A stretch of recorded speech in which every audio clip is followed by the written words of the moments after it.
Two extremely obvious examples that Joseph Smith was not a prophet among many include the lost manuscript of the Book of Mormon and the Book of Abraham.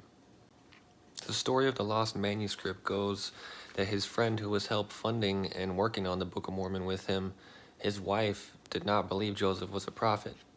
So his friend decided that he could take the first about 100 pages and go and show his wife, and that she would gain a testimony. But this wife decided that she would keep them and see if Joseph could replace them to prove that he really was a prophet, because she was skeptical, which more people should have been. But God apparently did not approve of this plan and told Joseph not to retranslate the pages, but instead to retranslate a different set of golden plates that would have this similar narrative but changed and recorded differently so that it couldn't be disproven. In Doctrine and Covenants 10, it talks about this, that not to retranslate, but basically to retranslate a different set that is similar. And it forbade Joseph from retranslating the Book of Lehi and warned him that someone would manipulate the text and make him look bad.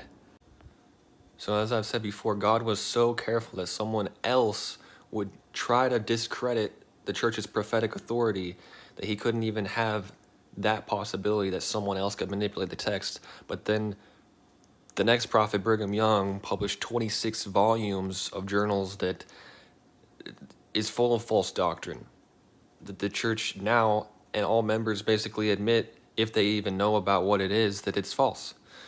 But most of them don't know because it's not being transparently told to them. Clearly, God wasn't being so careful. He just wasn't communicating to Joseph and Brigham. That's the obvious answer.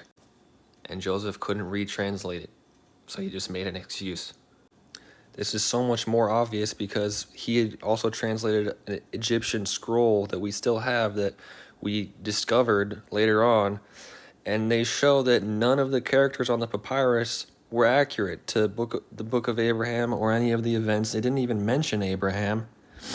And Joseph said that it was written by Abraham himself, but the science has shown us that it actually came from centuries after he lived.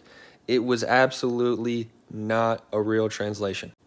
He could not have gotten it more wrong, and he obviously is not a prophet.